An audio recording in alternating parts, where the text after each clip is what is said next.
TitleMatchNetwork.com. Also, you worked with the Undertaker. What are your memories of working with Undertaker? The Undertaker and I loved working with the Undertaker, but we just didn't seem to have good matches.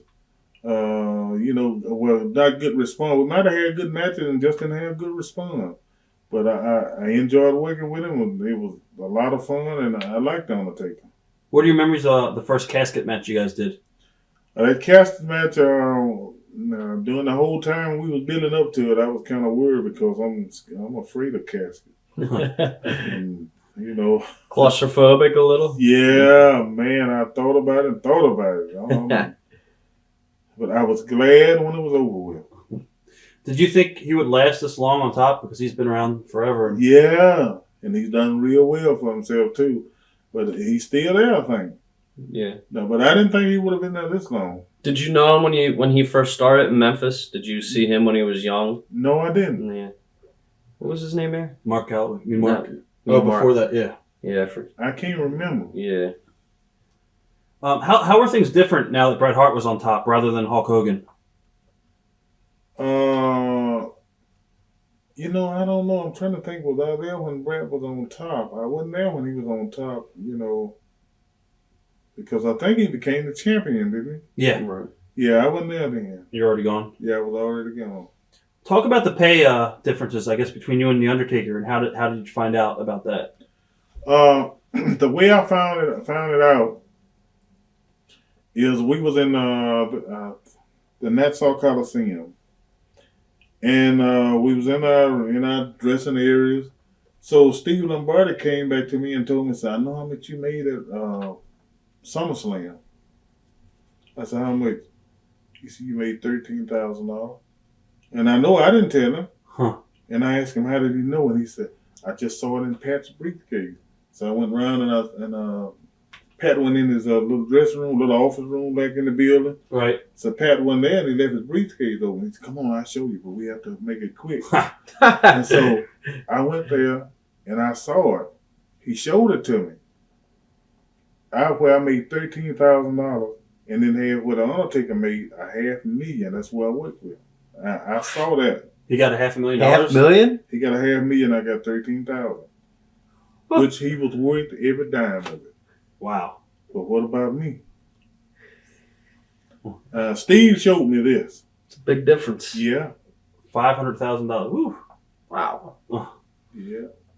How did the Babyface turn come about? Actually, did you say anything to anybody when you found out the pay difference? Going back to that. Yeah. I don't think I said anything to. I'm trying to think, did I say anything to Vince? But I have been to Vince a few times about the pay, but it didn't do any good, and that was about it. But I told a few guys, that Undertaker made $500,000, and I only made $13,000, but they didn't believe it. But I didn't want to tell them that, how we know, because I was still up there. I didn't want to tell them that we had seen Pat's briefcase.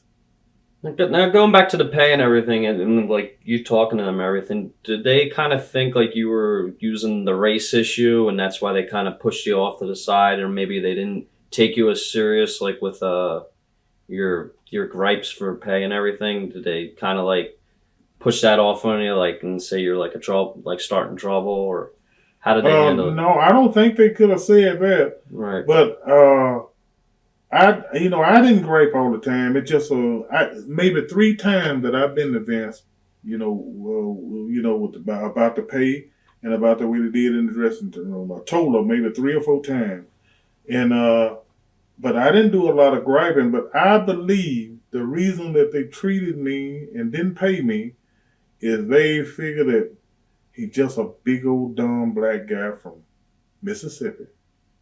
Down that way, they don't know a lot. They don't have no kind of connection. They just out of touch with most everything. You can pay them just a penny. Cotton pickers.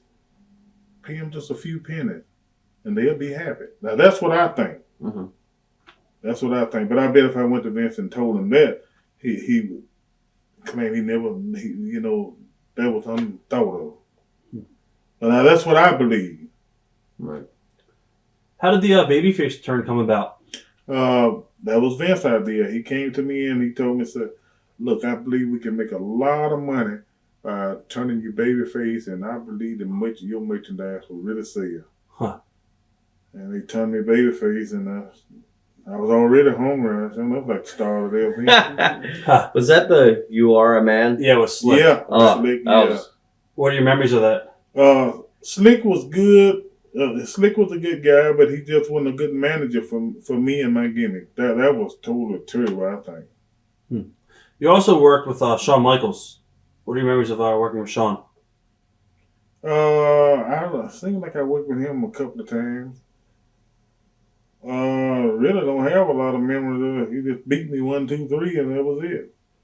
And you're talking. I'm sorry about the Slick thing, like turning babyface. Were you meaning like being with Slick was why it wasn't good, or you just didn't like the whole idea of turning babyface? Well, me being a babyface and my gimmick with Slick. Yeah. Yeah, I don't think it went together. Right.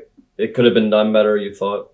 Yeah, it could have been done better, and with a different type of manager. Right. Yeah, I mean, Slick was a good manager, but not for a gimmick like mine, I don't think. Who would you have wanted to be with if you had your choice at that time? If I had my choice at that time, it would have been Curtis Ikea. Right. Now, they also did some vignettes that were hilarious at the time with you and Slick, where you went bowling and stuff like that. Yeah.